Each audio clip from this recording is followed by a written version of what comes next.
It's Off Exit 10, presented by Capital District Sport and Fitness.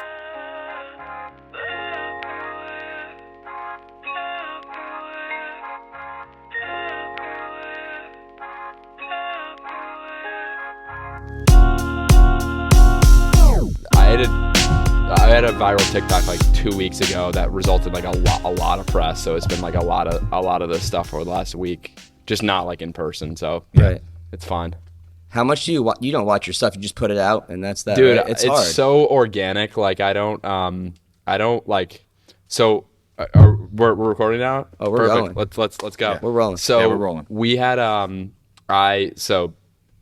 95% of my time I spend like looking at deals and buying real estate. Like 5% of my time I will broker deals, like rent apartments, sell apartments, stuff like that.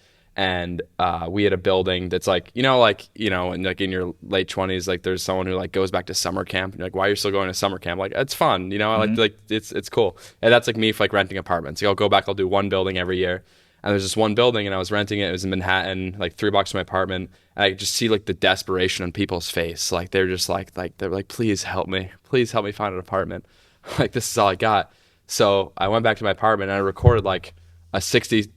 I literally was in my chair, like I was still sweaty from being outside. I recorded a TikTok, took a shower, came back outside, and it had like already after like 30 minutes, it had like 50,000 views. And I'm like, this is going viral. Yeah. So it was about how like New York State passed a law in 2019 that's greatly limited the amount of supply of New York City apartments, and it infuriated people. People were so mad. People have never heard about it, and people always ask like, how do you go viral on TikTok? How do you go viral? This is the advice that was given to me. It works like a charm. You have to visualize what the top comment will be when you post something.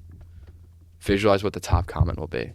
So like, for example, if I want to go viral, I'll post a video of me and I'll start the video. Like, for example, I bought a fake rat off Amazon, and it was just like a day in the life, and I started the video and I just stepped on the rat and didn't say anything. And like 30 people comment like, yo, you just stepped on a rat, and like nothing happened. Yeah. And it blows up. So like, you have to visualize what the top comment will be. But yeah, it resulted in like a Business Insider article, Daily Mail article. I mean, I wish I put more thought into it because I'm wearing like a wife beater, but whatever. The stuff that's organic is nice. It's more real to people. Yeah. But yeah, man. I mean, we all grew up in a weird time. Yeah. Where we had we had no internet.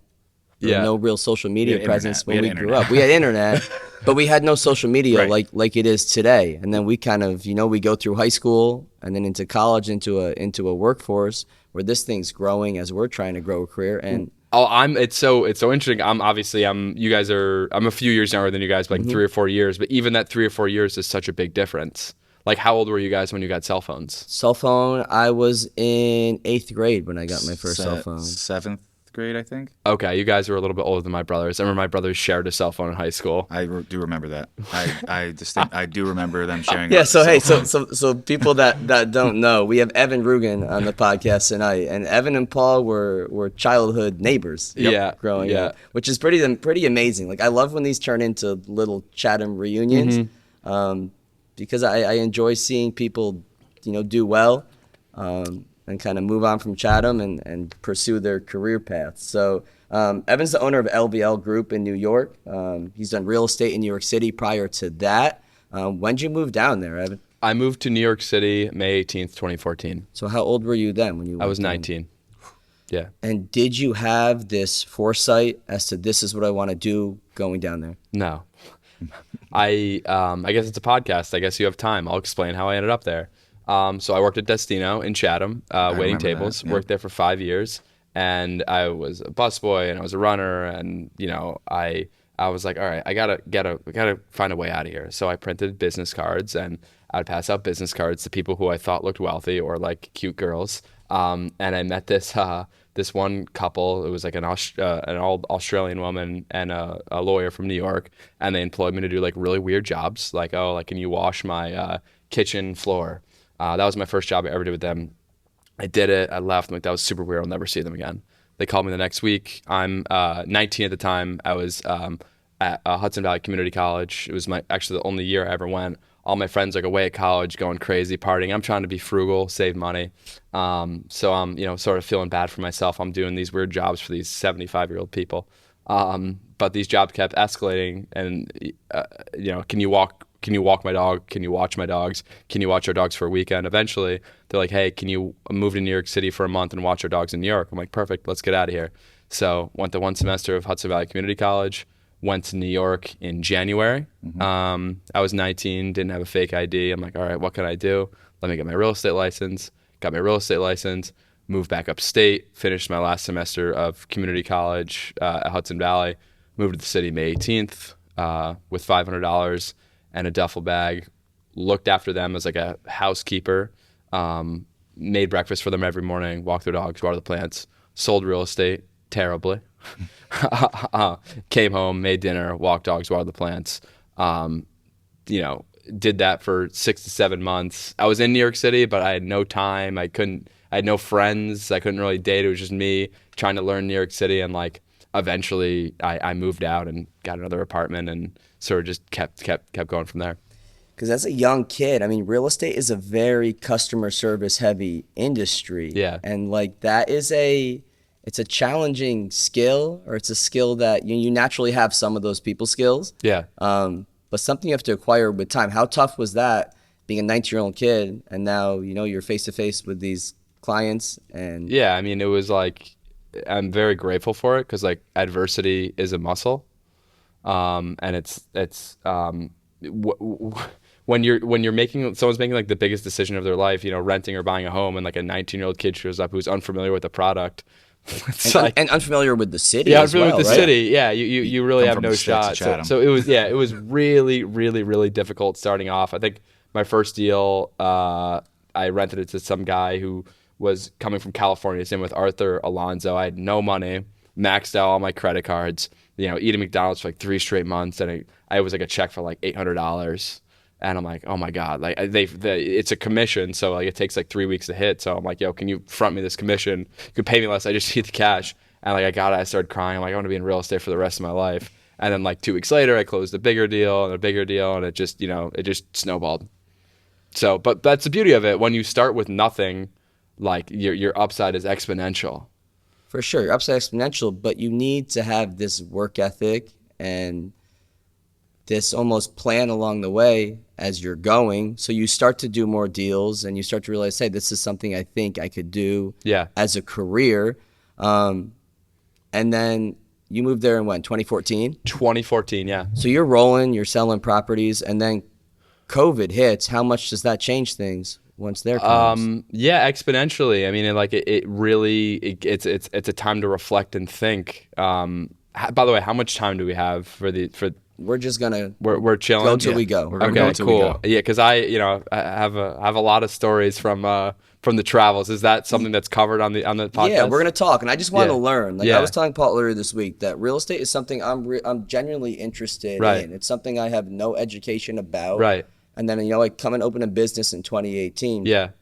And don't have the money to buy a building. So I'm like, okay, here we are paying rent again, Sure. like Sam and I did in Boston when we Right. lived there. And I'm like, this is this would be such a nice skill and industry to learn about. Because Yeah. as the business grows, it's Yeah. like, okay, real estate becomes this nice Yeah. nice component. Yeah. Because as a gym, it's like, okay, you can sell it as it is potentially, or you get into the real estate game and have that. So I'm just genuinely, intrigued. Yeah. Well, yeah, it's and this is like technically I guess like an industrial space, and there's so many different ways you can go with it. Like what gets the most hype most people talk about is like being a real estate agent, but like that's just the most front facing thing that you see in every day. But there's so many other things you can do. Like if you look at a building, you can be a real estate attorney that represents the building, or that represents the tenants. You could do the insurance. You could lease the space. You could be the person who provides building financing. You could sell the air rights above the building. There's so many different ways you can go with it. There's so many different facets. And that's sort of where I'm starting to get into now. Is like I was a real estate agent for a very long time. Back to your question about COVID. COVID hit. in the city, it was like what's that Will Smith movie where I Am Legend. yeah, I Am Legend. I it was know exactly dude. what It you're was talking the about. It was same like I that. thing. mean, Paul, you were there too at that same time. Like, dude, there was literally deer walking in the streets of New York City. Yeah. That doesn't happen. That doesn't happen. There's not deer there. Yeah, it was we'll look back at that for the rest of our lives Oh, and yeah. be like, yo, that was crazy. Because I just thought my thinking at the time, I had a friend who was working at a restaurant. I heard he was going to Florida. It was a Thursday, and I'm like, I heard that he was leaving that night. I called him, and he's like, yo, I'm going to or he was supposed to leave Sunday. It was Thursday. I looked at tickets. They're $8 to Florida. I'm like, dude, like, let's go. He's like, I can't leave. I have to work. I'm like, it's a pandemic. Let's get out of here. So we fly down there. I fly down with a backpack. I'm like, I'll be back by Monday. I was there for 4 months, and I was in Florida, and we flew down with, he was like, oh, we're just going to stay at my buddy's place. I'm like, all right, cool. I'll sleep on the ground. I don't care. And we roll up, and it's an 18,000 square foot, like, estate, like, in Fort Lauderdale. It was his buddy from college. And I'm like, I'm not leaving. This is my home. I'm going to start getting mail here. I lived there for 4 months, and it was an incredible time to reflect. It was obviously it was tragic, all the lives lost, but like, yeah, for me, it happened when I was 25 years old. It was really a good time to like pause and just like think about where I am and where I want to go moving forward. Almost slow Paul, down. Yeah. You can relate to that, right, Paul? Yeah, I mean, like, for me, I was down there, and, basically what happened, we get a text message. I'm at the gym that I was working at New York Sports Club. I get a text message from my general manager that they sent out, and it's like, gym's closing today for basically foreseeable future. And I'm like, what? So I like scrapped my whole workout for that day. I did like what I just tried to lift everything in the gym. And then my birthday was 2 weeks after that. My 30th birthday, spent that in my apartment. And then I was like, okay, in New York City. Yeah. Like, I spent it like in my little apartment in Upper East Side with my 2 roommates. My one roommate decided to come back up. And then I was like, all right, I'm going to go back up, because if I have to quarantine for 2 weeks from like my parents so they don't get anything, I want to go up now. So that way, if I do come back and it's sooner than later, I get to spend some time with my family and all that. Well, what I thought was going to be a month turned into 6 months, which then turned into now I'm permanently up here. And it was just like one of those things. We went back down in July. Our lease was up, so we went back down in July to discuss what we wanted to do. We were down there for that month of July of 2020, and we all kind of were like, let's pack up and head back upstate. Let's not go down with the Titanic. Let's hop on Noah's Ark and get out of here. So we did that, and now I've been up here since then, and a lot of good things happened out of it. I live with one of my best friends from like when we were growing up. Who's that? And he doesn't care if we say his name. We've already cleared it with him. Dan McCumber. Okay. He ended up graduating from Columbia. Okay. But he was over at my house a lot, like when we were growing up, and then obviously got the job here with Mike, which has been one of the best things to happen for my career personally. Yeah. So a lot of big, great things have happened for me out of the COVID situation, but it was a huge learning experience, and it was a great way for me to settle down and slow down and be like, okay, what do I really want to do? Right. I think that's what it was for a lot of people. I mean, we're all faced with this giant challenge, and it's like you need to be able to reflect on yourself, but also reflect on society and where that's at and how you fit in, and then how you are going to be able to then either grow from it and like accept those challenges and, okay, I'm going to put my head down and work through them, or fold with the pressure, unfortunately. And like we saw that with a lot of gyms. Right. I mean, I've read upwards of 30 to 40% of gyms. Oh, nice sound, Paul. Yeah, that sounds so good, dude. Sounds great. That's why It sounds like a beverage ad, man. Listen, it's the sound of happiness. Sound of happiness. Wow. But yeah, 30 to 40% of gyms, closed during COVID. And some of them were kind of hanging on, and it was a Band-Aid that pulled them off. Yeah. But some, it's just unfortunate circumstances. And for both of you guys, okay, you're in New York City with this market, and now you have a lot of your potential clientele are saying, I'm going to get out of New York City. Right. I'm going to go upstate, or I'm going to go to Florida or somewhere else. Right. How was that for you, Evan? Yeah, so that sort of really, so what I do now is I have a fund. So essentially we created a platform that sources off market deals, and we buy it with investor capital. But walking that back, the first property we purchased was in 2019 in Hudson, and a completely different market. COVID completely changed Hudson. Hudson was the most moved to place post-pandemic in the United States. And did you see that quickly as COVID hit and you even went to Florida? Did you realize, you know what, like I probably can't put all my eggs in the New York City basket right now, and I have to start to look elsewhere? I had bought it in 2019. So this was pre-COVID. This is pre-COVID. Okay, yeah, okay. Exactly. And it's sort of prefaced because I'd go out with people, and I think I distinctly remember I was going out with a date with a girl, and she's like, "Oh, I'm going to Hudson this weekend." And I had left because I had left Chatham in 2014. I'd been in the city. I hadn't really gone upstate at all, maybe for the holidays or whatever. It's like 2018. She's like, "Oh, I'm going to Hudson for the weekend." I'm like, "Oh, are you going to the DMV? Like, why are you going there?" Like, Going to DMV. That's what you think of, doing the DMV literally, like or the movie. Yeah, the movies, exactly. that's Like, well, why? She's like, "Oh, I've heard like a lot about it." I'm like, all right, okay. And I went there, and I remember I was parked in my car on Warren Street. It's the main street there, and two different people walked by me that I knew from Manhattan. I'm like, what is going on? So then I just started studying it, and studied like the back of my hands and understood the story of what's happening there. The demographic that's moving there, I call them Henrys. It stands for high earners, not rich yet. They used to spend 5 days in the city, 2 upstate. Now it's 5 upstate, 2 in the city. They're not the demographic that were going to move to Texas or Florida. They wanted to be close to where they could still commute to the city, and that's what the demographic is. We bought our first property in Hudson for $50,000. I learned a lot during the process. I spent way too much money on it. I renovated for $150,000. And then I go to the bank, and they're like, "Your house is worth $400,000." I'm like, "Oh, cool. That's how that works. Cool, Yeah, great. yeah, right. Let's do it again." But again, getting to that point, it's like I almost lost everything. I'd like take out like extremely high leveraged interest rate loans to get to that point. But like just learned so much throughout the process of the first house. Because that's a whole different realm versus just, okay, I'm gonna rent this unit or apartment. Because you have no skin in the game. You don't Right, care. exactly. Like Exactly. Now I'm gonna put my money in. Now I need to. How do you even choose how to start renovating and assess what needs to be done to a place? I mean, I partnered with a guy. I paid him a good amount, and he sort of guided me through it. He was a guy our age, but he was like an engineer. He sort of like guided me a little because I had no idea what I moved out when I was 19. I was never interested in houses. And then, I just partnered with someone who knew a little bit more than me, and I had the capital, which is frequently the most hard thing to find. And I had a bunch of contractors that came up from the city, and like, there's things that will come up, like they won't show up, or they'll gouge you on price, or they'll, a number of things, but we got through it. But in terms of just, okay, developing relationships with contractors that you can trust, how much did you realize that was important from taking your skills of like relationships that you had to build in New York City? I want to make sure I understand your question. How important was it forging relationship with contractors? Yeah, people you can trust. If you got my skin in dude. this game, and Wildly important. I always say it's like, I don't care if it's bad news or good news. It's like it's a really good test of character. Some people, if it's bad news, they don't want to make the call. They're scared. I'm like, just let me know. Let me know what's going on. And like, you need those people. You need those like guys. Because, for example, now my goal when I buy a property, I do not want the seller to know who I am. We're protected under LLCs. I have a head of acquisitions. I have a very strong legal team behind me. I don't want them to know who Evan Rugen is because they see me, see my face, they're going to rip my eyes out. They're going to charge way more. The contractor's going to see me like, oh, New York City guy, price just went up.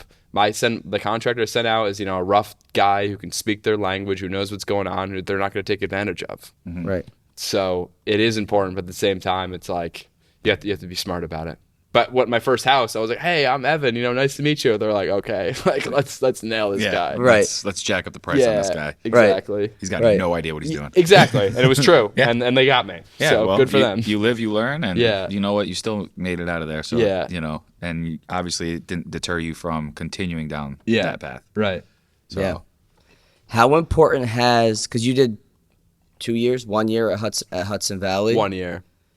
I mean, how important, how necessary is that for somebody to get into this type of field like you are versus just like, let me get into it and get a real estate license and start to get my practical experience? Well, I mean, again, like getting a real estate license, like 90% of people fail. And being a real estate agent, it's like again, it's like so many people do it. It's like, I don't mean to offend any real estate agents, but as the real estate agents are getting more and more commoditized as Zillow gets stronger and stronger. What do you mean by that? Sure. So being commoditized is like something where there's no meaningful differentiation, and the only differentiation is like money. And when you're an undifferentiated product, there's no real way to make money or to monetize. Right. So you want to find something that's proprietary. You want to find something that you're differentiated. So like becoming a real estate agent, it's like it's harder and harder and harder. I always tell people if they want to get into real estate, it's like find a really good deal on something. Find an incredible deal that you can tell the story on. For example, so there's a difference. There's real estate agent. That means that someone contracts you, they pay you a set percentage and you sell it, right? Mm-hmm. But there's something, I'm sure you've seen this online. There's a bunch of idiots talking about wholesaling or assigning contracts. So what that means essentially is you get a deal under contract. So for example, I get a deal under contract, which means that I have the rights to that house. So for example, this warehouse, I get this warehouse under contract for $500,000. I can find an end buyer for $1 million. And if I sell it to him, I can keep the difference of $500,000. That's a wholesale. That's a wholesale. Okay. Yeah. Or a contract assignment. Okay. So that one of the deals, I'd been brokering deals for a long time in the city and making really good money. But the one that really opened my mind was I had a friend contact me, and he's like, hey, there's this place off Queechee Lake. Someone's mom told me about it. It's like this abandoned hotel. I'm like, oh, I know exactly where that is. Mm-hmm. It's the Queechee Lake Hotel. And so I contacted the owners. I did all the research. I got their information. And they're like, oh, funny, we're about to sell it for I think $750. I'm like, I'll offer you $775. I had no idea what I was doing. Again, you just got to jump into shit. Yeah. So I'm like, I'll offer you for $775. He's like, all right, sounds good. Like no contingencies. I'm like, nah, I'll just buy it. So I got it under contract, and my rationale was like, okay, this is, if you look at where Queechee Lake Hotel is, you guys know both of them we're talking about, right? Mm-hmm. Yes. There's nothing near it. There's no hotels near it. It's Queechee Lake. Yeah, exactly. There's nothing near it in general. Exactly, and it's right on the water, and it's like there. And if you look at the zoning, it's zoned commercial, and it's hard to get commercial zoning in the area. I'm like, I know, because I walked through it, and there's newspapers there from 2003. Nothing had been touched for 20 years. I'm like, I know that there's someone who's been driving by this place that wants this hotel more than anything. Mm-hmm. So I got it under contract. We had a 30-day close, so I had 30 days to find an end buyer. So I called every single person on the lake. I skip trace, meaning that I get their personal information, their phone number.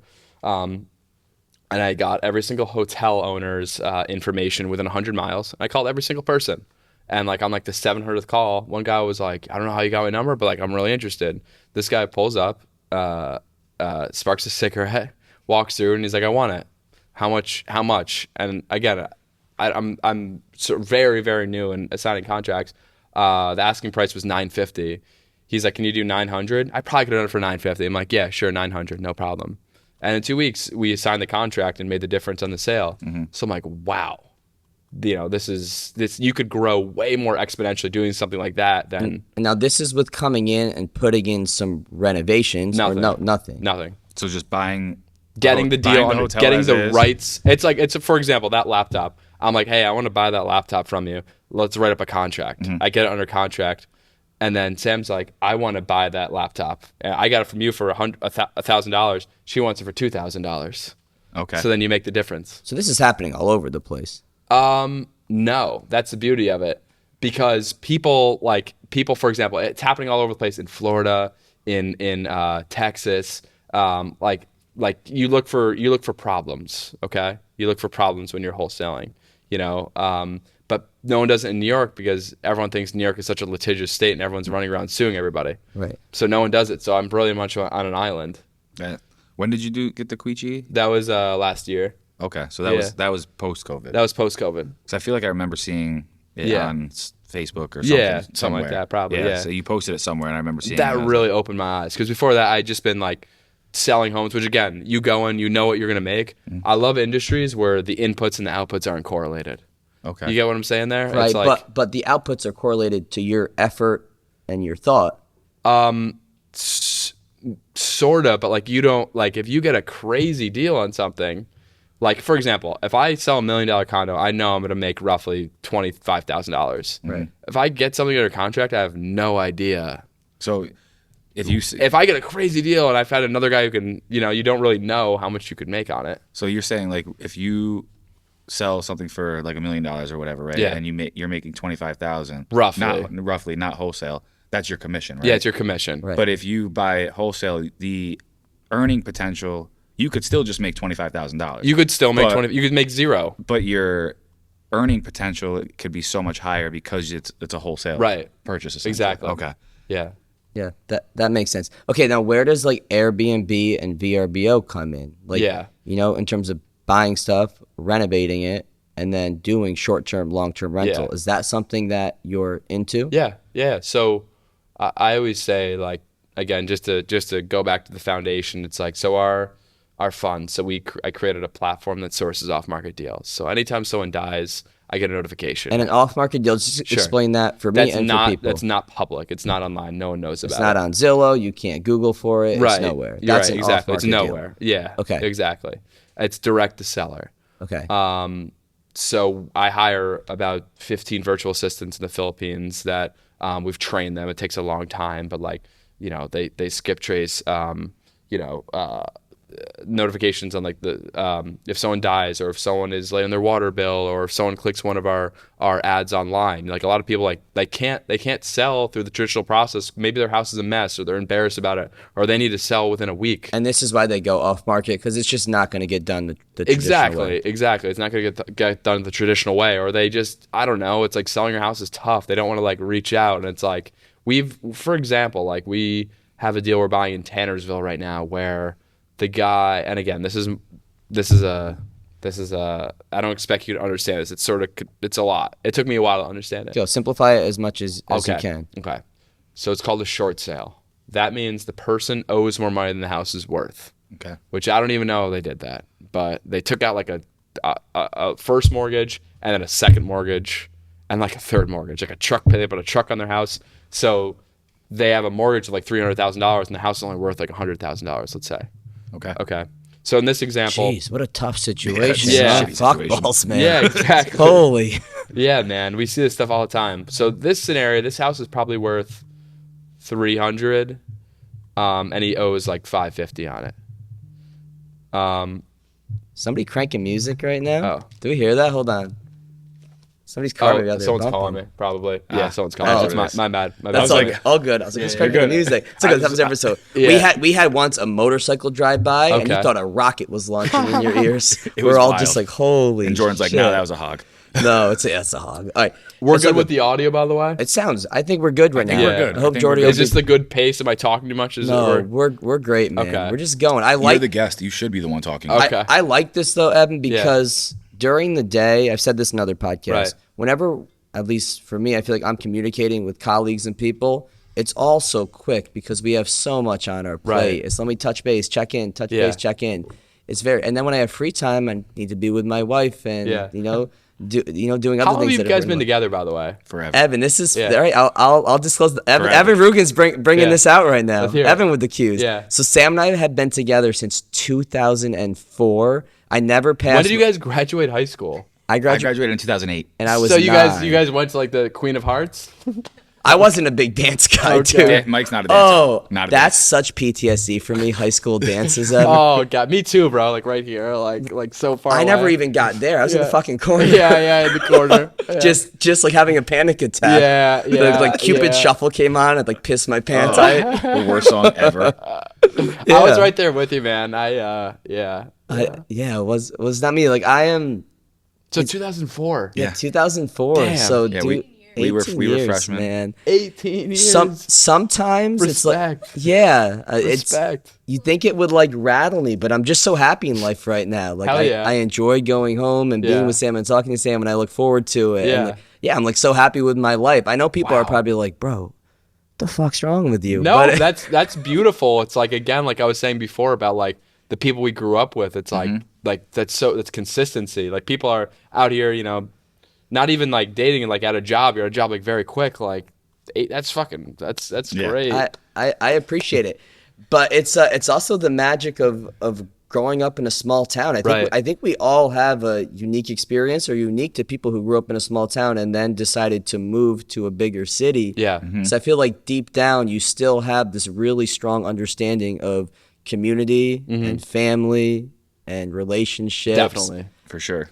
Relationships, like you want to like at least for me, like want to milk the most out of every person I meet, like really like maximize as much as I can, because like growing up, again, like the way I think about it now, like there's people I was friends with, like now I probably, being in New York City, having like exposure there, like we did the best with what we had. You know, it's like like, some of the people I'm like, oh, I don't know. Oh, and just like the whole community thing, it's like when you work it, whether it's in like real estate or like for us in the gym, like creating that sense of community. And like wherever I have been in a gym, whether when I worked in Pittsfield, New York City, or here, right, like community has been, and building a culture has always been a thing. And when coming here, there was already the culture community here. I just had to step in and be a part of the team.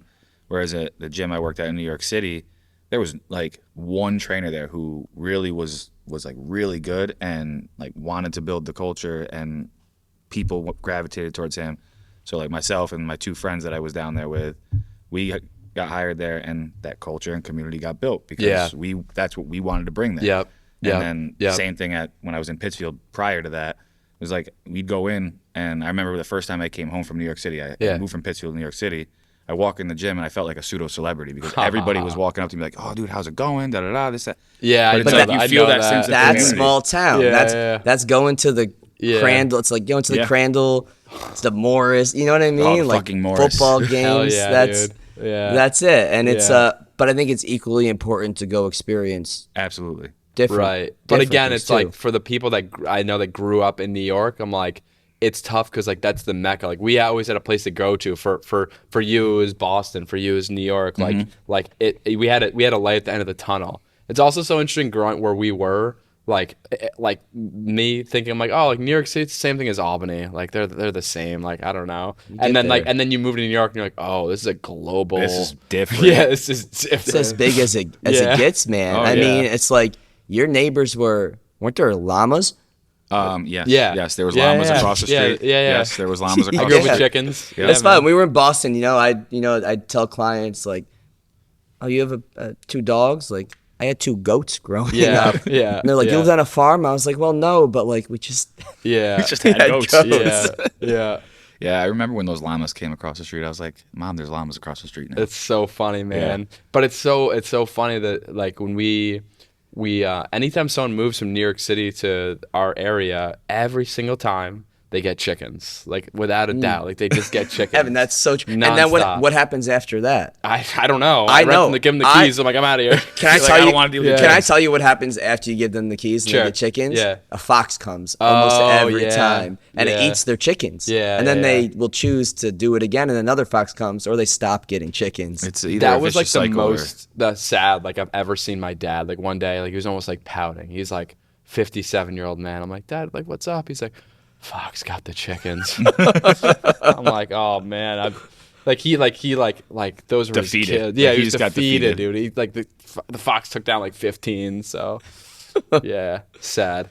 Yeah, that's upstate New York. Yeah. How much you're the youngest of your siblings? Yeah. Mhm. How much has that like impacted your drive and work ethic? Oh yeah, it's a lot. Yeah, I knew.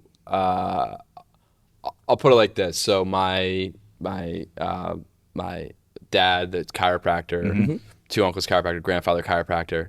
So and then my mom nurse. She had 3 sisters that are nurses. So that's all medical field, man, all around you, 8. huh? Yeah, 8. 4 on both sides. So let's do the math there. What's 8 times 40? That's what's 8 times 40? Yeah, 320 years of service. And I'm like, all right, like they helped a lot of people for a very long time. Like, let me make some money, because if I don't do this right now, honestly, it's like they would probably like be in like a nursing home, and I'm not gonna let that happen. Yeah. So I Did had you to ever send it? Did you ever be like, I want to be in the medical field, just being around that growing up, or never even a thought? No. No. No. I'm not a school guy. I did my best in college. I was like would study. I barely made it past the regions, like 66 and everything. It just. Yeah. Well, look, I got to college. It's like you go to school to get a job, right? And I didn't want a job. So I'm like, what am I doing here? Yeah. Right. Did you know you weren't a school guy in high school, or did it take college for you to figure out that you're not a school guy? A school guy. That's a good question. School man. guys. I definitely wasn't gifted academically. So I don't know. I think it took like a few years of being out and then renting apartments and selling apartments to people that were my age. I'm like, oh, and they went to Harvard or Yale, like the most impressive colleges. And there was no differentiation. And like literally, I rented so many apartments to college students. The New York Times called me the frat whisperer. And I'm like, all right, I don't think I'm going to college. Yeah. Look it up. Type in frat whisperer on the first result. I'm gonna look this up. Right Yeah, now. I think I remember seeing that. Yeah. Well, it's like, and then you have the dynamic of There it is. Yep. Yeah. Adulting, but With your an- college crowd. Yeah, yeah. Evan That's Rugen. actually a funny story actually. That again, like didn't have the. Where do you guys both go to college? You guys go? So I went to Springfield College in Western Okay. Massachusetts, Hell yeah. and I was the first person in my family to go to college. My dad did a semester at Columbia Green, Yeah. but he had taken the state trooper test. Right. And back then, you didn't need any college degree Right. to get into the academy. Yeah. So I think he did a semester or two. Yeah. Got into the academy, and then went right into that Yeah. and did that. And my mom worked like in insurance, and then stayed at home, with us. How's your growing dad up. doing? Dave's great, man. But Yeah. Dave's a workhorse. Still Yeah. a workhorse. Yeah. With what? So he went into Trooper Academy Yeah. in 88. Yeah. He did his 20 years and got Right. out in 08. So at Yeah. that point in 08, when he got out, he was 42. Yeah. Which, being 31 now and thinking of that is like pretty wild Yeah. to retire, have a Yeah. pension then. He's like, I'm gonna coach Little League baseball. But the guy, that was his outlet for a while. He still Yeah. plays men's league Oh baseball. hell yeah! Shout My out. dad plays too. Maybe Yeah. maybe they're in the same league. Shout out men's league baseball. Yeah.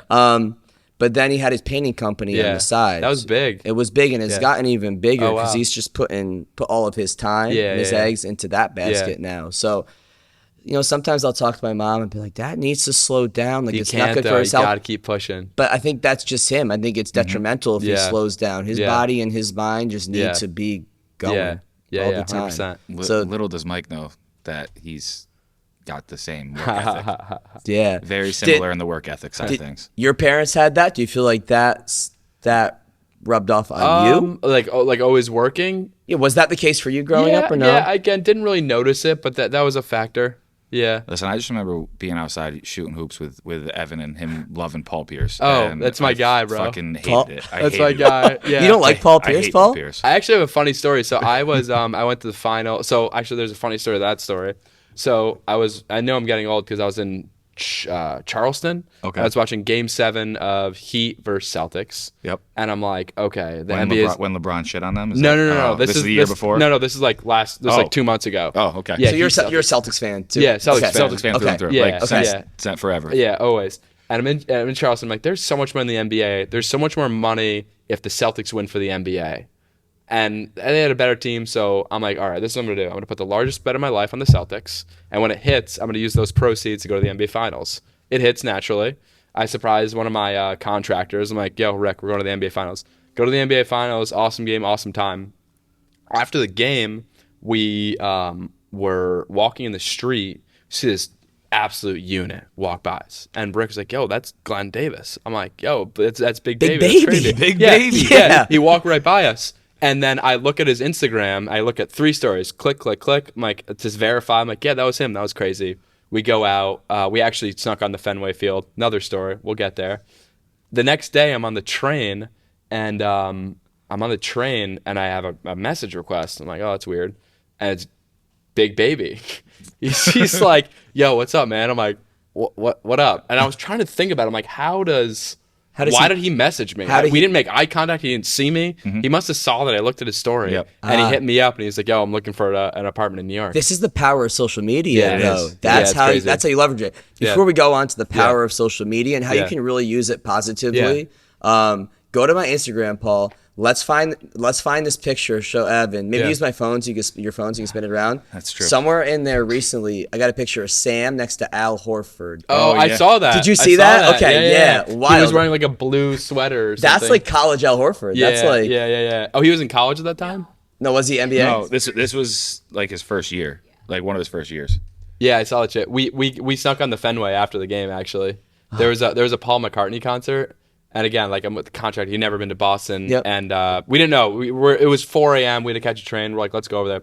We drive over there, and the lights are on. Paul McCartney concert, and again, just like another like thing. It's like all about irrational confidence. It's just a bunch of like laborers and movers and people. It's 3 a.m. They had given out green shirts at the Celtics game. I'm like, dude, let's fucking get in there, dude. Yeah. So we put on green shirts. I had like a coat. We just walked in and pretended to be on our phones. We walked right into Fenway, walked all over the field. We were in the dugouts. We were at home plate. Like it was, dude, that's we were in the awesome. batting cages. Like we were in the bows, like deep in like in the dugouts. It was insane. And then we're walking on home plate, and like some guy walks up to us, and he's like, "Who are you guys?" He's like, "Oh, we're with the cleanup crew." And he's like, "I don't care who the fuck you are. Just stay off the dirt." We're like, "All right, sorry." Don't mess up the dirt. Yeah, exactly. He just kept walking. It was great. We walked off and just drove home. I love Boston, man. We lived there for Yeah, like how long were you there? 6 years. Wow.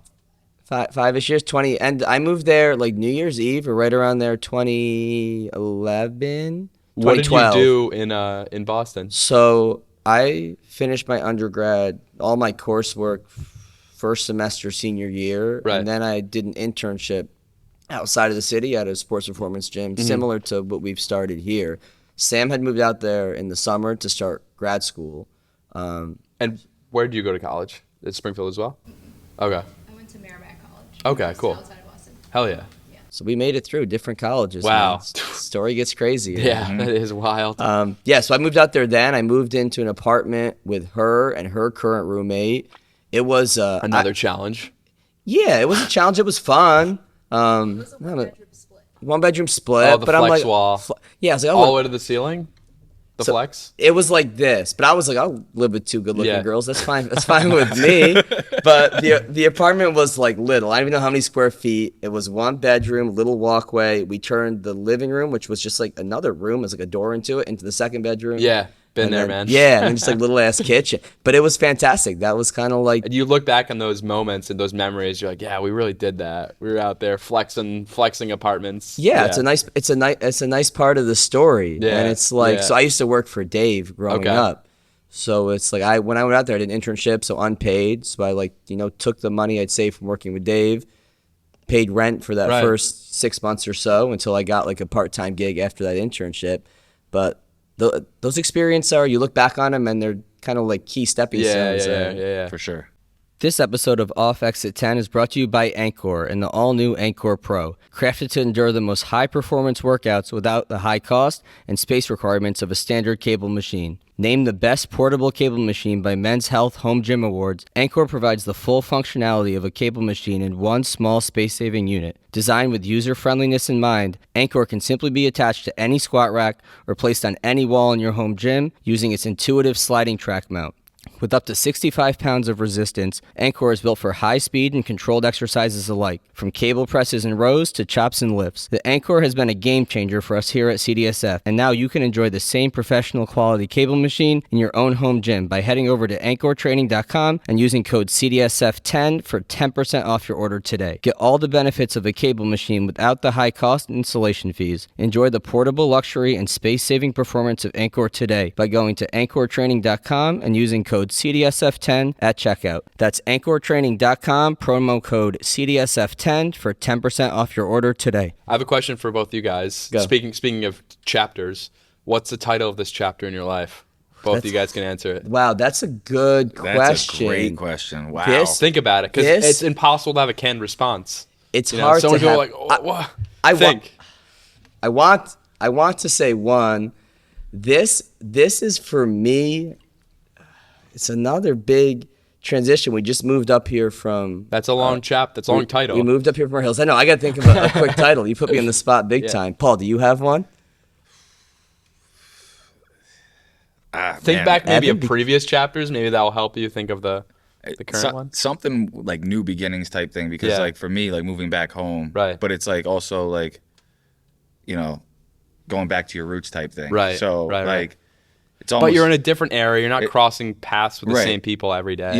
yeah, exactly. Yeah. Like I cross paths. There's Little, probably. yeah. between the people that I see from like high school you're Right. talking about, yeah, like there's like a few just because like I have a handful of friends I'm still Yeah, friends yeah. with.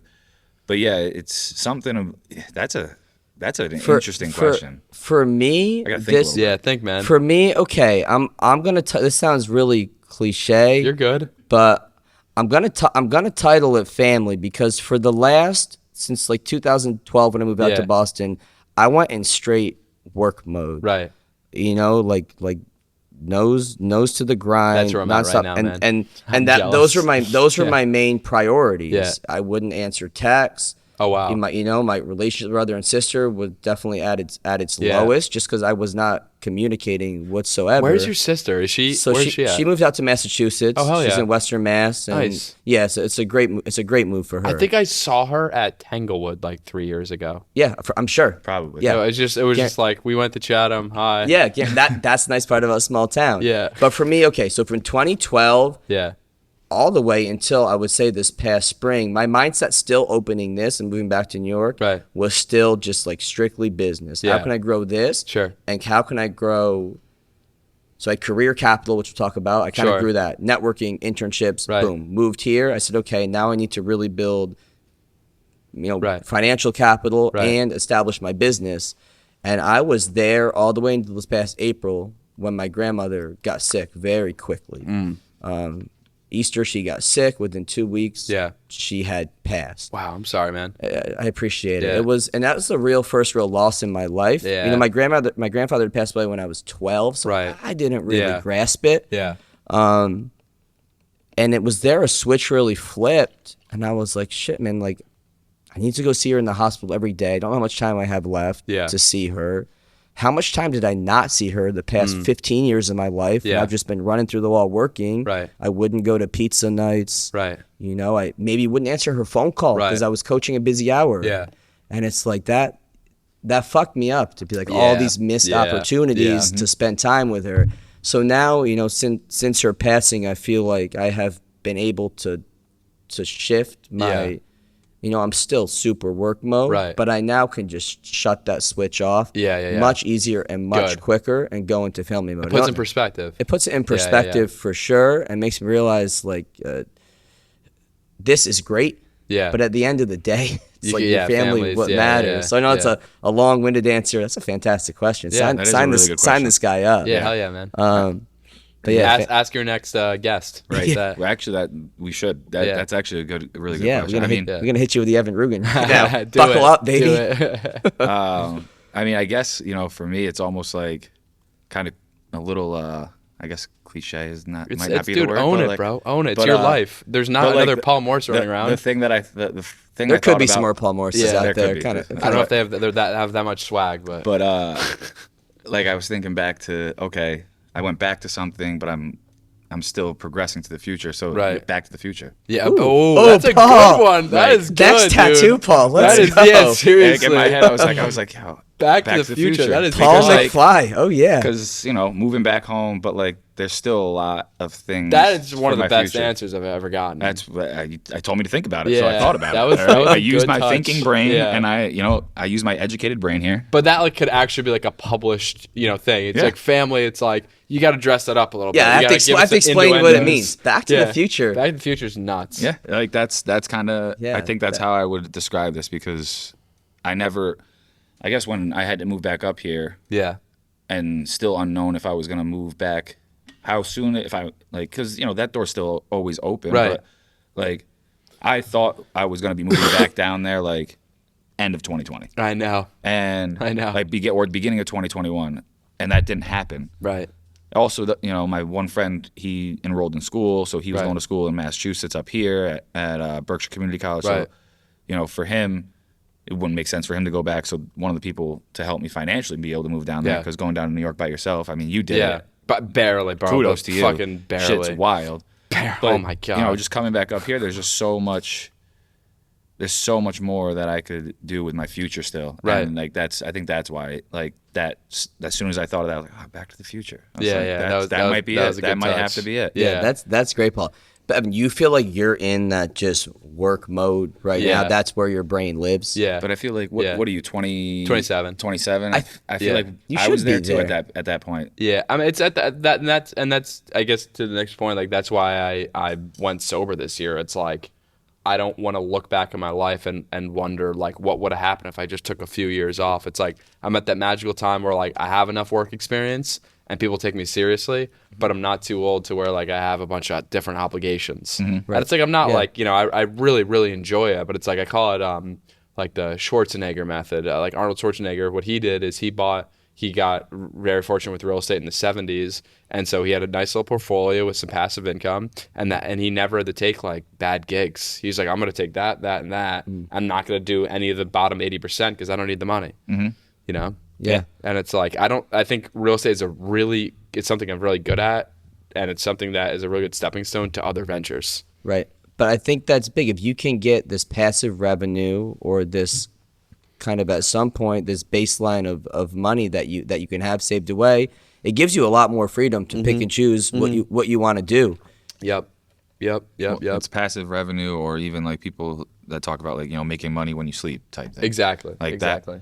that. Those things help you have that financial freedom to feel like you don't have to go do something that you don't want to do. Yeah, and again though, anything worth life is very difficult. It's not like, oh, let me just buy a single family, a tenant's gonna move in, and I'm just gonna sit back on a beach. Right. Like, it takes a lot of sweat, a lot of time, a lot of just, you know, I've been broke so many times in my life. Never poor, just broke, just like barely scraping by, you know, and Paycheck to paycheck. yeah, exactly, just really relying less. on people. Yeah, no, 100%, man.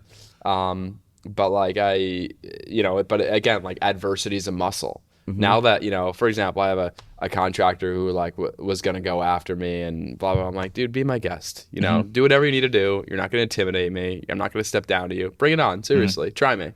Cause you know, usually guys like fold like, oh, I'm like, I've been through a lot worse than this. Yeah. You know? So. Well, and it's, you know, again, it's not being that, like being green in the industry, you Right? know, not being new to the industry. You've kind of learned like had this been, you know, when did early you, on, yeah, 2014. Like Oh, 2014. yeah. I'd be shaking my boots. You probably would have been shitting your pants. Yeah, exactly. But now it's Exactly. 8 years later, and you're like, dude, try me. Yeah, seriously. Yeah.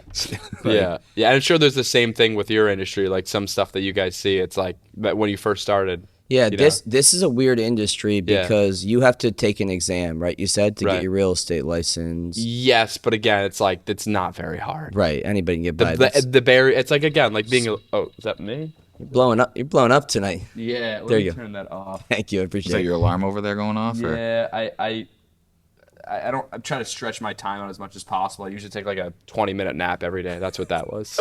Stay awake, Evan. Stay awake. Yeah, yeah. Take like military naps. Like do a weird thing with my legs. Anyway, but yeah. Hey, Where were we going though? you were talking about something. We were talking about. I was about to ask. Okay, yeah. So you're starting off. Very good questions, though. Very good, like very good investigative. I was very impressed. I'm like, this Yeah, I is appreciate like, it. I like to come in and just knowing a little bit. well, You know, it's and like, then yeah. It was a very good plan, very good roadmap. and then seeing where it goes. Right. Okay, so when you first started in New York City, Yeah. you know what we were talking about? What's up? Bring that back. We're talking about these fields are probably similar, That's where what it the was, yeah. barrier to Right. entry Yeah. is very low, Yeah. Yeah. and that's the same with the fitness industry. Yeah. Now there are there's so many different certifications. There's not one board exam Right. that everybody takes. There's 50, maybe more different certifications Mm-hmm. you can get that give you entry into getting employment in the fitness industry. Right. Now, there's some that are more like sought after and respected than others, but still, I mean, I call myself a strength coach and a personal trainer, and I went to school for 4 years, and Right. then massage therapy school, you know, and then took exams. Some Yeah. people took one weekend course, Yeah. and Yep. their job title is It's the same is thing. The same Wow. thing. But now it comes to educating consumers. Right. Right. Yes. Right? Well, and that's, you know, going off what Mike's saying, there's so many times I thought about, like, damn, I went to 4.5 years of school. Like, Where'd you go to college? I went to Cortland. That must have been fun. It was a great time. Great Portland, fucking baby. time. Great. Yes. Yeah. Yes. No, I feel you. I didn't go to college, but I went to all the parties. Yes. Cortica, great time. Oh my god. Highly recommend. Adult, doesn't matter. Go. It's a great time. Yeah. But I've thought about it before where it's like I could have started my career in this industry 4.5 years earlier. Yeah, but you didn't. It doesn't. I didn't. Yeah. And then that whole thing of like being on your own timeline, and everybody's on their own timeline. And I try to stress that a lot because we have obviously a lot of kids going into college, and those are my favorite conversations because those are the conversations I get to have where I feel like, yes, I get to help you with your weightlifting and whatever it is with your sport. But those are the conversations where like you're going into like your first stage of like adulthood. Like what on are your the own. what are the kids saying? I don't have a lot of exposure to like 17, 18-year-olds. What are on their minds? True. Social media weighs heavy on their conscious and their Like subconscious. what platforms are they even on? TikTok the big one. biggest. TikTok and Snapchat, Snapchat's Instagram. Snapchat? It's Yeah, Snapchat's still but a thing, here's yes. here's what such a hit or miss. Like there's like it's so weird. Here's what Snapchat is to kids, though. It's a lot of initial conversation, is what I see. Yes. I just met you. I'm gonna snap you, and then we'll go somewhere else and talk. Where do they go? Whether What's it's the next platform? Text, Okay. Text, probably, Instagram. Instagram. But where did they come from? Where were they before Snap? Because They were Snap in- doesn't have organic They, they were in person. Yeah, it might have been oh, like in like yo, person. let me get your Snap, not let me get your Yes. number. Yes. And then they won't talk to each other in the gym, but they're snapping each other. Then they'll come to the gym and not talk to each other. Yeah. Well, they're still in like the mics right, like junior prom. Yeah. You know. Yeah, bro. I'm in the corner. They're in the corner, still Yeah. like away from each Dude, other. Like, I've been there. I've been there. more than two arms length Like distance just away. too nervous to like. Yeah. Yeah. But I think that's where they're living. They're living on what their appearance is. They're living Yeah. on what other people are doing. There's a lot of comparing to Oh, dude. I think other people. I think they're unfortunately. living on their experiences with COVID, Right. not having Oh, school yeah. for a couple of years and Yeah. not having sports and having this fear of whatever fears they took from COVID. Socially, they're gonna struggle Yeah. because like it's a muscle, especially like young kids. Think about this. One thing I always think about, I didn't have any sisters, so I read this book called The Female Brain. Like, let me learn about. I only grew up with women. Yeah, I'm like, let me all learn I about grew up chicks. I was COVID. I'm like, let me do some light reading here. So like, baby girls and baby boys, they get their emotional intelligence from facial recognition, like looking at faces. Yeah, so you wanna be like, they mimic a lot. yeah, you want to be very expressive in front of them. So like you want to make like eye contact and stuff. So like the one thing that they said is like if you get a lot of facial reconstruction and that's the face that they're looking at, it's like the kid will grow up like emotionally a little bit more confused because they're looking at a face that's not natural. Interesting. But think about all the babies and all the young kids are growing up, and I'm not an anti-mask or anything like that, but Right. I'm just curious. And there's no study that ever proved this that like they're not getting facial recognition because it's covered by a mask. Yeah, well, we've had teachers on the podcast who have talked about they felt like they struggled communicating with their students Right. during. Same here. I'm not an anti-mask person. Yeah, but yeah. during the mask times because this whole reading my face and my emotions Well, and is gone. and Yeah. I have a nephew. He shout out him. He turned 3 yesterday. Oh hell yeah, man! Birthday? But Uncle Paul. he literally he was born so 2019, July of 2019. Yeah. So Oh, wow. most of his first year as a human being, just being in the world, Yeah. first 2 years was spent with a mask on. So he definitely struggled. Like I saw like this like times where he would struggle, Yeah. or he wouldn't like people when they came up to them with a mask on because he did like all he could see was their eyes. Yeah.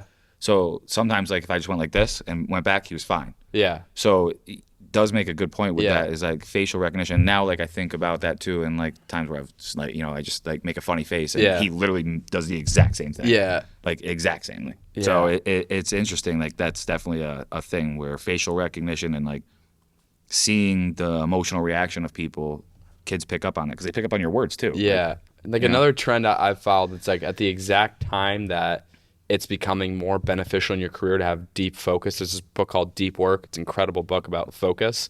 People are, and I'm guilty of this as well, are more and more distracted. Mm-hmm. It's like they can't focus on one thing for their attention span, and their dopamine receptors are so sapped. Right. They get like nothing gets them excited anymore. Yeah. Yeah, well, we're so desensitized, right? I with know. these phones and I the don't internet even and- that clip went viral. I like had to delete TikTok for a little bit. I'm like, I need to take a Well, break. think about these developing kids, right, going through puberty, and Yeah. they're getting these dopamine kicks through likes on their phone. Mm-hmm. It's like that can't be healthy for development. Here's another thing. I don't know what's the demographic that's watching this. We're all over the place. all We're- over the place. We're mostly like 25 to 35. Okay. Here's another thing that is not talked about, but I'll talk about it. Is that so many guys are struggling with erectile dysfunction because they're watching crushing porn all pornography. day. Yeah, watching porn all day, and they go to like see their girlfriend when they're 16. They're like, oh, I've been watching all this stuff online, and they think something's wrong with them. Yeah. Yeah, that's And 1 in 5, That's wild. that's real. I mean, you and put no one talks about it. you put a cell phone Yeah. in a 12-year-old's hand just Yeah. at puberty, Oh my God. Game right? over. game over. Right? It's like, imagine Yeah. if we didn't have that when we were 12, Yeah, but it's like, You what are you had going to to hide it from your do? parents on the Yeah, computer. yeah, Yeah. exactly. Yeah, the I mean- NV2 didn't have internet. I don't No, think. it didn't. So 100% from Yeah. that age, that is what your relationship is with sex Yeah. is It's not gonna a healthy be- one. Yeah, yeah. Mm-hmm. So That's a big piece. But that's the same with anything on the Yeah. phone now. And you can go on and watch any crazy videos yeah, on YouTube. Yeah. Well, and that's yeah. like you were talking about the attention span, and I even find myself growing up, and I think I've just gotten better in the last last year or so of just being able to slow down a little bit. Right. Right. And for me, I think I was a huge movie person growing up. I have a hard time sometimes sitting down and watching a full 2-hour movie. yeah, I don't even. And yeah. now what I do is if I'm going to watch if I'm going to sit down and watch a movie, I try to put my phone somewhere where I won't look at it. Because You're a better man than I. because I'll find myself, I'll be like, I'm like 30 minutes in, I'm just like, Yeah. And then all of a sudden I miss something in the movie, so I rewind it. yeah. And it takes me 3 hours to watch an hour and a half movie because I have to rewind it 25 times because I'm looking at my phone Yeah. more than I'm paying attention to the movie, which either means the movie sucked or I'm You're just distracted too much. Dude, right? I've never had a TV. I've seen like 20 movies in my life. Like, We might need to give you a movie list. Yeah. One of our biggest moves was getting rid of a television in our bedroom. oh yeah, Our yeah. sleep improved tremendously. Yeah. Like pretty immediately, because now my body's not in my bed Right. unless I'm exhausted, Yeah, ready to yeah, go yeah, to sleep. yeah. When you hit it, Yeah, I think it's a psychology thing. Like you don't want to be there. yeah. But I've been trying to do that more. Like I've from the time I don't even know how old. I've always had a TV in my room. I can see that. I feel like your parents were cool. Yeah, my mom was always pretty Yeah. chill and Shit. always allowed me to have like a. This guy, yeah. Just does blowing that phone up go the- silent or what over Let me there? turn that off. But This guy's got 6 phones over there. That's why Yeah. right I call now. him Kevin Gates. yeah, straight up. I bet Paul Pierce has 6 phones. At least. He's bankrupt. Yeah, it doesn't surprise me. He also said he's better than Dwayne Wade, but we'll get Yeah. we're not going to Yeah. get on a tangent. Yeah. here. Yeah. But yeah, growing up, I definitely remember having a TV for a lot of my youth in my room. And it was a place for me to be able to go away from like my parents. I had 2 older sisters, Yeah. so it was a way for me to be away from everybody and do my own thing. But I definitely find myself more now trying to, if I'm going to watch TV, I'm going to watch TV in my living room. And then when I go upstairs, I'm going to bed. That's good. That's Good what to I've have been. a boundary. And not every night do I do it, but probably in the last week, I'd say 4 out of the 7 days I did. So for me, it's like, okay, I did 4 out of 7. Now let me try to do 5. Let me Yeah. do 6. And then eventually, like, hopefully it'll kick in and I'll just go upstairs and go to sleep. Right. And right. I don't. If I had somewhere else to put the friggin' TV, I'd put it somewhere else. I just don't have anywhere else to put it in my apartment. Have you always made like health a priority in your life? I remember back. I remember seeing you at Chatham Fitness back in. I was in high school, probably way back in the day. You're giving me a lot of credit. As a little phase. Little piece. Well, It's like when a brief moment okay, of- Yeah. well, when did you blip okay? in the So Matrix. so stopping drinking Yeah. recently, and when did that flip switch? And you said, okay, like I'm working like crazy. I need to take care of my body now. Yeah, well, I broke my leg in 2018, and that's a whole different perspective. I live in a building. I live in an 8-unit building, and when you can't get out of bed in the morning, that's really debilitating. How'd you break your leg? I got like mugged. I got jumped. Yeah, yeah, Man. That's tough. yeah, like 35 screws. It hurt. Jeez, dude. But again, like with adversity, I've seen a lot of shit. I mean, being in New York, you definitely see a lot of shit. Yeah, and go through a lot of shit. go through. Yeah, exactly. So it's like whenever something goes back, I'm like, my leg's not broken. I can walk. It's okay. It's all right. Especially like I'm in the 5th story of my apartment, and my 80-year-old neighbor just cruising by me like I'm eating her dust. I'm like, oh, this sucks. This is rough. Yeah. Where'd you break? Femur? Or tip? The one. Okay, there's 2 muscles, 2 bones down below your knee? The one that carries less of the weight. So the fibula is less. Yes. Yeah. Okay. But I'm like, fuck it. If someone's gonna come at me with malice, I'm gonna come back stronger. I still do leg training every day. I can still dunk. I get on a court right now. I can throw down. And I couldn't do that beforehand. So like in terms of like wellness and health, it's like I'm just starting to really like learn more about nutrition. Again, like people, one comment about they've never seen me eat. Like I've never been a big eater. Like I have to force myself to eat. Like, Is it because you're just go all the time? I don't know. I've never really like It never like I'm not like once I get food in front of me, I'll eat, but like I just don't think about it. It's so bad. Everyone says I eat like a bird. I don't know what that means, but You're crazy. You're a grazer. You're a grazer. yeah, grazer exactly. So I've been eating more, but like I do I have to run at least every day. I don't know what it is. I just bless you. gotta sweat it out. Go to the sauna very frequently, and we'll do workouts like 3 times a week. Yeah, and that, it just helps mentally, just be clear. Oh, 100%. So much, so much. I think as you get older, like as you get into your 30s too. Well, I guess you experienced this injury, so it may have flipped your mind earlier. But you kind of stop. You say the aesthetics are nice, but just me feeling good. I don't even care about the aesthetics. I don't do anything other than legs. Like I don't need like strong muscles. It's He's like, I just want to be able to dunk. Yeah, exactly. And not break my leg. Straight up. It's straight up. No, that's the rationale. Like I don't have like the arm muscles. I have the legs, which you can't see because I'm wearing pants. But whatever. I mean, but like Mike said, a lot of people, especially people like that are coaches in the fitness industry, go through that phase of like wanting the aesthetic side of things. And Mike makes a good point of, it's more about, okay, how do I feel and all that. And that's, a switch that. How do you feel? Yeah. When you're walking around like looking like a brick. Is that good? I mean, listen, it feels good when I can walk up to a deadlift bar for pretty much anybody in here and just pick it up. But you learn as you get older that like you can still do all that strength training. Definitely not at the volumes that I used to be able to do, or even the intensity, the amount of weight. But you blend in enough like aerobic work and mobility and foam rolling, and you dial in your nutrition more and your sleep. Like you can still be a bulked up dude, but like still be able to move well and still feel good. Yeah. Do you not feel good if you get too big?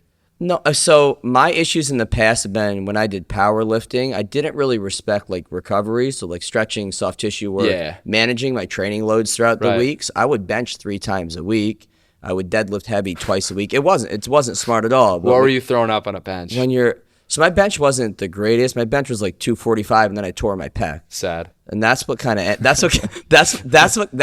my powerlifting was when I tore my pec, and that's what gave me the flip, that switch. That was like, okay, like I don't just want to lift heavy all the time. I want to be able to be functional and feel good. Yeah. It's like you have the fear, like I don't know if I can throw a baseball, it's gonna hurt, or golf again. You kind of shift your mindset. And Paul just went through. You would have thought there. What was that? I was just trying to think of when the switch kind of flipped for me. Well, your Achilles recently, or was it before the Achilles that? was a thing that just like gave me a different perspective on things and allowed me to, I used it so much to help kids in here. That's was my biggest thing I took out of it. It's gonna help me with that, and then. A motto that my friend Steve passed away in 2020. Sorry to hear that. And the motto we always had for him, because he had cancer, was gotta have a setback to have a comeback. Love that. So I embraced that. I actually have a bracelet that I got made, and it says that on there, and some of his ashes are in there. But like that mantra was what I used the entire time. Gotta have a setback to have a comeback. To get through this. And then also the fact that I knew, okay, I'm going through a major injury. This can help me be able to help the kids that mentally are, because we have so many kids that go through surgery, injuries in here. So, but as far as like the switch flipping, that was what I was trying to think about before. And when you saw me like thinking, I was like, when did the switch like flip for me? And I feel like it was at some point when I was in New York, and I was just kind of like, I want to be the 50-year-old guy in the gym that like the 20-year-old guys are like, how the fuck are you doing this? This guy's nuts. But like in order to do that, you have to do a lot of the little things that you don't want to do. Otherwise, those little things are the only thing you're ever going to be able to do. And I forget who said that. You got a PT that I work with said that. But you got to do your mobility work. You got to respect sleep and nutrition, and those are what's going to give you longevity. Longevity in fitness or sport. Those are going to give you longevity. And then, you know who it was? It was Pat. Pat was like, if you don't do your clamshells and your, external rotations for your shoulder, that's all you're ever going to be doing. Right. And when we have an athlete in here who maybe skips those little things, I try to explain to them, I'm like, if you don't do these now for the next however many years, when you're my age, and I'm not, and I tell them, I'm like, I'm not that old. I'm older Polo than you, grounds over here. But I'm not that old. And you're only going Willie Mays at the Polo grounds. You're only going to be doing those exercises, which aren't the fun ones. Right. So do the non-fun ones, so you don't have to only do those in the future. Let me ask you. You guys are professionals in this. Do you follow Alex Hormozi? Do you know that guy? I don't, Paul. I don't. one of his things he was talking about, I don't know, he runs acquisitions.com, a lot of like business stuff, and one of his things was that when he was single, like he ate like Chipotle like 2 times a day, like double meat, double beans, stuff like that. Is that okay to do? Depends your goals, and I mean the money you have to spend on Chipotle twice a day. That's true. Comes down to that.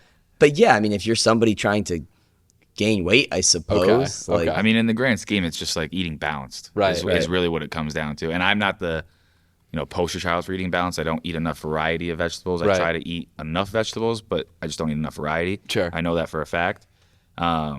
But in the grand scheme, it just comes down to, and I try to stress it with the kids in here, because you get kids in here that want to track their macros. They want to do this, they want to do that. And it's like, dude, just focus on performance. Focus on how you feel. Eat enough throughout your day. Make sure you're eating 3 balanced meals. Have a couple snacks in the day. And then we implemented with some of the kids in here that want to gain weight, bring 2 PB&Js with you. Make sure you're getting calories when you don't normally get calories. And it's helping. What's up, Sam? Well, the eating balanced is From the the top PB&J. rope. The PB&Js is, I mean, eating balanced is just like, I've always thought that, but yes, it's Sam's idea for the eating balanced part. But the PB&Js is one of the kids in here. Another question He for you guys. came up with that Well, with us. I told him that. Did you? Brian met with me, and I said, I don't remember this. Sam's the originator. My bad. I'm sorry. Because he said he did it at college, so I assumed he did it at college, not here. I'm sorry, He Sam. lied to you, Paul. Where are people going to school, or are people foregoing it? What are you seeing in terms of those trends? I mean, our population in here, a lot of them are going to college Athletics. for athletics, or just kind of the families they come from, the schools they go to. Right. As most schools do, they Yeah. push secondary education. Yeah. Which is traditionally the path. The right? path. Yep. Yeah. I think that I've seen kids now, they're more aware of what the financial situation Yes, is for than, sure. than what we were. Oh, dude. Because I hear them talking about, well, I need to get this amount of money there, and I got to talk with my parents to figure out this will be what loans are. And I never remember having those Oh, conversations no, at no. all. And like for me, I was the 3rd kid to go to college. So In your family? In my family. So Yeah. and my mom went to college. Yeah. So my sisters both went. For me, I never worried about all the back end stuff because I knew my mom knew what the hell she was doing. Right. So I never worried about that in a sense. I did realize how much money my mom made when I got to college. And Right. I got no financial aid for a single parent. That was a That hurts. realization that was like, wow, Yeah. this is why I had all the shit I had growing up. Yeah. Shout out Donna. But yeah, I think the financial thing is one of the big things I hear a lot of the kids talk about. And for me, when I think about it, I'm like, yeah, the financials is important, Yeah. but you also got to, if you're going to go to college, you got to get the experience you want to get out of Yeah. it. Yeah. It's the education, the experience, the social life, all of it has to come into play. And you can always figure out a way to get the money to get you there. Yeah, it's so interesting. My mom was like still like wants me to go to college. I'm like, dude, come on. But one of the big Like, I'm doing pretty good, Mom. yeah, like what? Why? So you can tell your friends at work? Like why? But one of the way I saw a light go off in her head, I'm like, okay, Mom, think about this. I would have gone to school in 2013. Would have graduated in 2017, right? Yep. And probably would have picked up a few habits I wasn't proud of, and I would have graduated. And I wouldn't have been happy with the job pool, so I would have gone back to school. I would have gotten a master's. Probably would have gotten to like UAlbany or something like that to save money.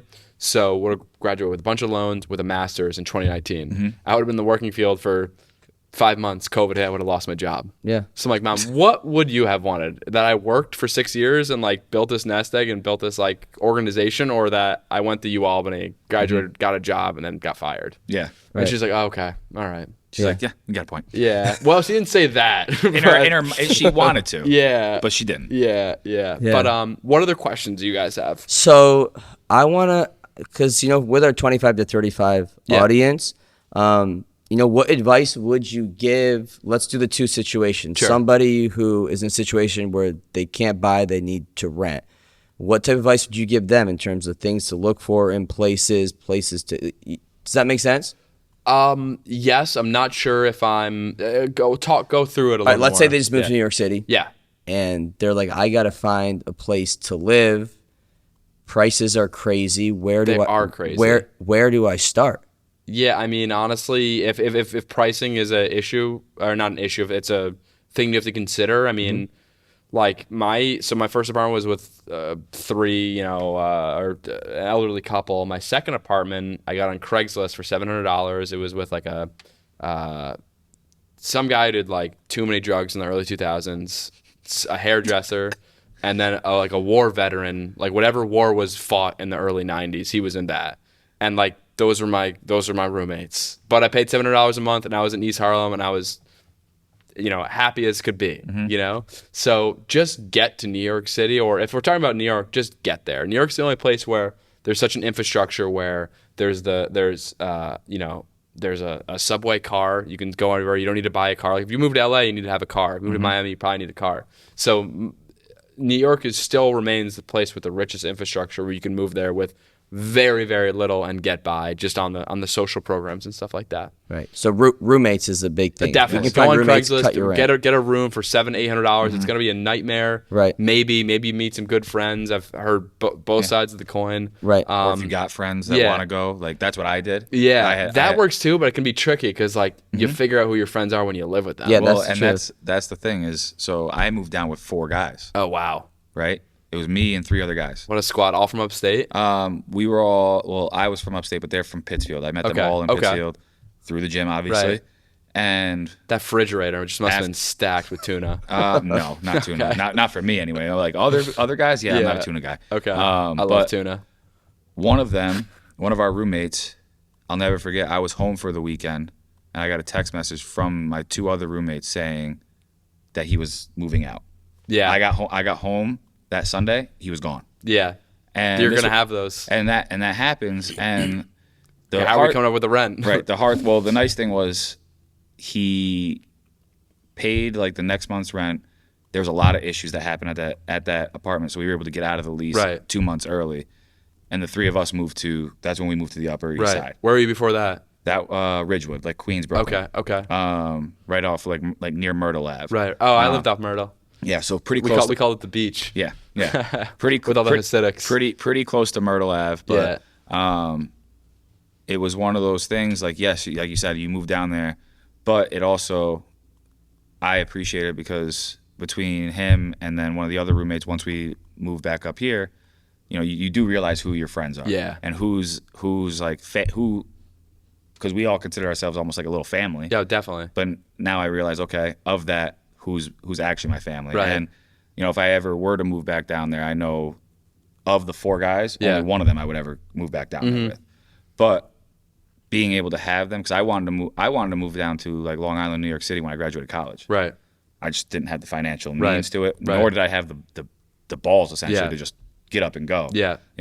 It's scary as fuck, man. And Yeah. so then when this opportunity presented itself, we originally had thought about California, but then we were like, you gotta save to go out to visit California, see if you like it, Yeah. then save a second time Yeah. to move out there. Yeah. So I was like, why don't we try New York? Yeah. And ended up being great. And So Awesome. LA, you move if you want to be someone. New York, you move if you are someone. Miami, you move if you want to be somebody else. I like that. Yeah, the LA one's real though. Yeah. I mean, it's just Yeah. like, that's how Hollywood is. People, Yeah. they're chasing that dream. Yeah. Okay, what about on the other end? What about that demographic 25 to 35 Yeah. first time home buyers in a market This is where I'm interested. like They, it they is want to now? buy right now. They want to buy now. Like Don't buy anything right now. Do not buy anything. Thank right you. now. I won't. I'll stick with Yeah. my rent. Stick with your rent. Stick with your It's rent. cheap. so. My Talk rent's to me pretty about what in your head needs to change to say, okay, now is the Time to buy. Yeah. Right. Okay. So decisions in real estate are made from one of 2 places: greed or fear. For the last 3 years, everyone's made decisions from greed, where they're asking astronomical prices and sometimes getting it like crazy prices. But and you sort of follow the bell curve. Where we're at right now is people are sort of pessimistic. We already hit our top. That was 2 months ago. The next is going to be denial, and then it's going to be fear. And when people are selling from a point of fear, you can get very, very good deals. So if you sort of follow the economics of where we're at, no one has any money right now, right? If you follow the general savings of Americans, people had a bunch of money with this first stimulus, a bunch of money with the second stimulus. Right now, all the money that was printed has ended up back in the pockets of the wealthiest people. And, the wealth gap has widened, and all these people want to tap into their equity. Everyone's always saying, oh, there's no supply, there's no supply. Guess what? When everyone goes to sell their homes, 1 in 7 of these homes will be sold to a private equity firm, which means like a very large, like BlackRock or Blackstone, Goldman Sachs. The supply will increase, the price will go down. And then those people who sell will become renters, but there'll be a lot more supply in the market. I think that happens around, what month are we in? July? January, December. Real estate usually falls 6 months behind the stock market. Okay. So do not buy anything right now. It will get better. There'll be way more deals out there. Well, and you were talking about the fear thing. Yeah. At the beginning of COVID, was it more of a fear or greed?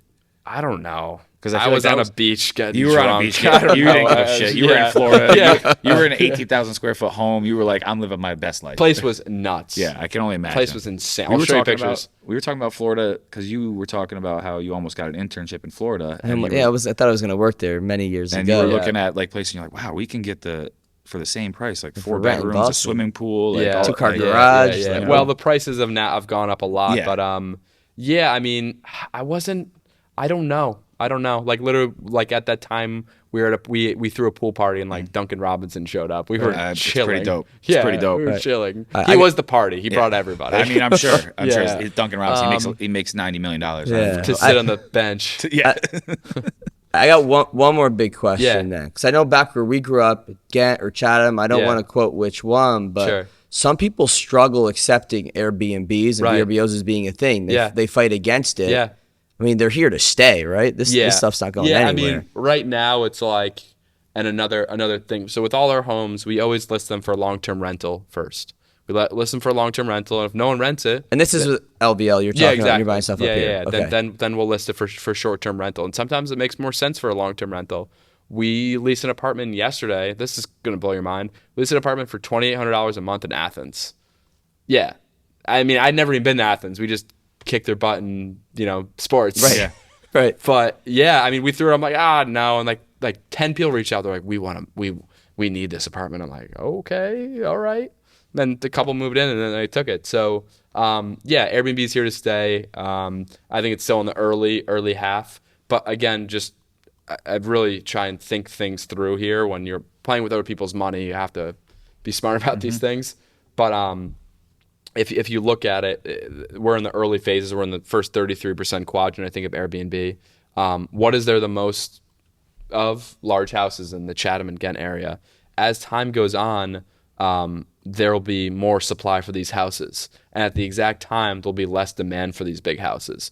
Because think about when things first came out, when the Xbox first came out, you get 10 of your boys together. Airbnb came out, you're like, yo, let's get 4 couples together, let's all stay in a big house. Now it's just like a novelty thing. It's becoming like, oh, I'm just going to go with my partner. I don't need to go with It's all more these. like a hotel. Almost. Yeah, it's almost like a hotel. So as the supply of these big houses comes, as more people list their big houses or just regular houses in the Chatham-Ghent area, they'll become less popular. So it's just an equilibrium thing. People will list it, they're not going to lease, and then it'll just become a regular house again. Right. Yeah. Yeah, that makes sense. Yeah. But we need to be able to make more housing, which like New York State makes it difficult to do. Right. What makes it what does New York do to make it hard to make So more this housing? is New York City. This is the Business Insider article that went live. We're talking about the city. Yeah, we're talking about the city. Okay. But like for example, like just upstate, just a broad example, like mobile homes. I would love to build mobile homes. I'd love to build mobile homes because it's affordable housing, and rebrand it. Make it almost like container homes or something like that. But you go to the town board, and the town board is like, no, it's ugly. But I'm like, dude, this is housing for so many people, and you won't do it because it's ugly. So they love to say, oh, Airbnb takes away from housing. But I go to the board and I want to do mobile homes. You say no. What are we talking about here? Right. Okay, because let's touch on this quick then Yeah. before we wrap up. So yeah, New York City rents are going through the roof, and I kind of Yeah. looked at this, and you're going to explain it to Yeah. me more right now. Right. There's a lot of units that are vacant. Vacant. And they're vacant because of what? A law that was passed The previously. law was passed in 2019. So before 2019, there was a little bit of an incentive. So say, it's usually an old person. A grandma moves out of an apartment. You can increase the rent 20%, and then you could put a certain amount of capital improvements, and you can increase the rent proportionate to how much money you invest in the property, right? So they eliminated both of those rules. They eliminated the vacancy bonus, and they eliminated how much money you can increase the rent after you renovate it. So if someone moves out of an $800 apartment, they can now only charge like $900, even after they spend like $40,000. So a landlord's like, if I rent this apartment right now, I'm devaluing my building by like sometimes $300,000-$400,000 Because these units you can only charge. because you only charge $900 and they're locked in for that price. If Paul moves in to a $900 rent stabilized apartment, he's gonna be there for 40 years. I'm never leaving. Yeah, exactly. You're never leaving. If it's in New York City, I'm never leaving. Yeah. Was the bill written with the intention to It was not allow? to help tenants, and it completely fucked them How did they think it would help tenants? because they thought that landlords would still rent these apartments and rent them out. But the rationale and the thinking of it was just completely backwards. For example, they made a rule you can only put down first in security when renting an apartment, right? I remember that. Yeah. So what about all the New York, a global city? What about all the kids who don't have socials? Now they have to pay an extra service. They have to pay an extra month's rent to qualify for these apartments. Back in the day, they could just pay 2 months in security, and the landlord would be like, "Hey, great, move in." Yeah. It's not perfect. Landlords, obviously, there's some really shady, greedy landlords, and they wrote this attacking them, but it ended up hurting the average New Yorker. Right. So I own a building. I have rent stabilized. Is that what it's called? Yeah, you Units? rent stabilized and tenants. Yeah, exactly. Okay. So I'm a now, rent stabilized tenant. so now I have X amount of You ain't units. leaving. Yeah, no. X amount of units. I can't charge what they're really worth. So Right. my building is now worth I'll significantly put it like this. less. This is a long story. We probably don't have time for it. I won a case, very, very long story, but I was given a free market lease. I'm like, this isn't free market. When I switched from free market to rent stabilized, my landlord lost $500,000. Wow. Yeah. Because of the value of Because the value of the building. Because they're like, okay, instead of a $4,000 lease, he's now paying X amount, and there's a calculation behind it. But that was the number. So with that too, does that mean so let's say you got X apartment for $800, Yeah. you can only charge $900. Yeah. Does that mean that clearly means that the person that bought that or whatever that wants to rent it, they're probably not going to put as much money into it. They're not going to rent it at all. They're going to let it sit vacant. They're gonna let it sit They're vacant. not going to touch it, and they're going to take it for the write-off. That's wild. Yeah. So my building, which is 10 units, has 4 vacant apartments. I walk by 4 vacant apartments on my way up my stairs. How does that change? They have to rewrite the law. Yeah, And that was that's what. that was 2019, yeah. 'cause And I that's- remember when the first last month thing and like There's good stuff. Like, for Yeah. example, like no application fee. Like, that's great. Landlords shouldn't charge application Right. fees and stuff like Right. that. But like, And that's causing rent and other units to go up because they got to make their money. no, because it's just supply and demand. There's Yeah. less units on the market. And another thing is they eliminated 421A. That's a tax write-off thing where they kept the rent down. They're essentially like attacking landlords, but it's having an inverse effect. It's making rents go up. Right. which is obviously ass backwards. Yeah, but again, like, what am I gonna do? I just Yeah. want to. That's my job to inform people. Yes. Right. You know, Right. let people know what's happening. Yeah. It's about the consumer and relationships and informing them and doing best by It's them. the same thing we got to do. We Yeah. got to inform the consumer on like what's quality and what's not. You know, You guys are great listeners. You know, I talked your ear off for a Yeah, long time. man, How long that- have we been here? It's like an hour and I can tell you it's like a hour and 26 minutes. Wow, we've been ripping. We just watched like a movie, I or listened. you would rewind it or whatever. Exactly. But there's a reason why every time I do a podcast, I always put my phone on Do Not Disturb. Yeah. One, I don't My want it to bad. go off. No, you're good. You're It's good. all good. Like, but You're I always learning, do you're that learning. because I don't want to be distracted Yeah. from the person that we have Yeah. on here. Good shit. So Yeah, like, man. I want to be fully focused on this Right. and fully focused on what Mike's saying and what Yeah. you're saying and Hell yeah. you know, Yeah, man, Sam chiming in from the audience, From the top From the row. top row. you know, giving me a people's elbow. Yeah. But it's cool. Watch out! Watch out! No, man, I just enjoy Chatham reunions and Yeah. just Yeah, hearing man, people's it's- story from there. it's and good. It's a great way to connect with people. Yeah. You know, like, thanks for having me on. It was, Absolutely. I appreciate you coming up and yeah, and it's good make- timing. It Absolutely. worked Yeah. out great, man. So Yeah. no, I appreciate you coming on and Yeah. and we'll catch everybody next time. Thank Yeah. you. Absolutely. Yep. See you in church.